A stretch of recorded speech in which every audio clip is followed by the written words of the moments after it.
Dear viewers, আজকে আমরা হাজির হয়েছি ঘুড়ি একটি চিত্র নিয়ে আপনার সোনামণিদের শেখানোর জন্য। এটি অতি সহজেই আমি দেখিয়ে দিচ্ছি। সেজন্য আপনারা একটা প্লাস আইকন এঁকে নেবেন।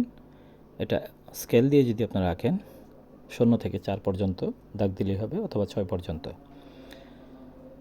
তো এটার মধ্যবিন্দুটা আমরা নির্ধারণ করে আবার একই মাপে আবার 0 থেকে 6 পর্যন্ত আরেকটা দাগ দিব। এরকম একটা প্লাস আইকন হবে। পরে উপরের দুইটা মাথা আমরা স্কেল দিয়ে যোগ করে দেব। ঠিক একইভাবে পাশের দুইটা মাথা আমরা এই বিন্দু থেকে ওই বিন্দু স্কেল দিয়ে যোগ দিয়ে দিব। ঘুড়ির উপরের অংশ হয়ে গেল।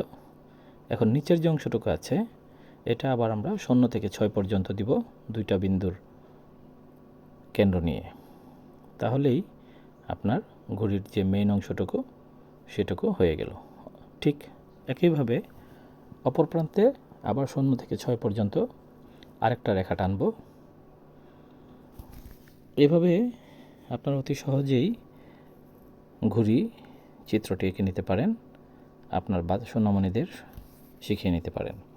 উপরের যে অংশটুকু দিয়েছি মাত্র সেটা আপনি একটা চাঁদা দিয়ে দিতে পারেন, আর মাঝখান থেকে একটা সুতো ব্যবহার করতে পারেন যাতে বোঝা যায় যে ঘুড়িটা আকাশে উঠছে। কালারের জন্য আমি পেন্সিল স্কেচ ব্যবহার করেছি। আপনারা ইচ্ছা করলে এক একটা ঘরে এক একটা কালার ব্যবহার করতে পারেন।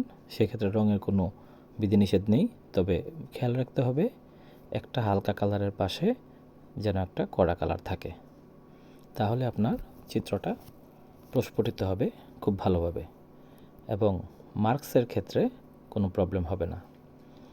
খুব সহজ নিয়মে চিত্রটি আপনাদের মাঝে উপস্থাপন করলাম। আমি যেহেতু পেন্সিল স্কেচ করেছি সবটাই, সেজন্য সুন্দরভাবে উপস্থাপনের জন্য মাঝখানের অংশটুকু একটু কড়া পেন্সিল স্কেচ দিয়েছি, আর অপোজিট অংশগুলা খুব হালকা করে দিয়েছি। আপনারা যদি বিভিন্ন রং ব্যবহার করতে পারেন সেক্ষেত্রে কোনো বাধা নিষেধ নেই, তবে হলুদ, লাল, সাদা, আকাশি এরকম কালারগুলো ব্যবহার করলেই ভালো হয়। তো এইভাবে খুব সহজেই সুন্দরভাবে আপনি একটা ঘুড়ি আপনার সোনামণিদেরকে আঁকা শেখাতে পারেন। এবং এরকম আরও অনেক সুন্দর সুন্দর ভিডিও পেতে লাইক এবং সাবস্ক্রাইব করে আমার চ্যানেলের পাশেই থাকেন।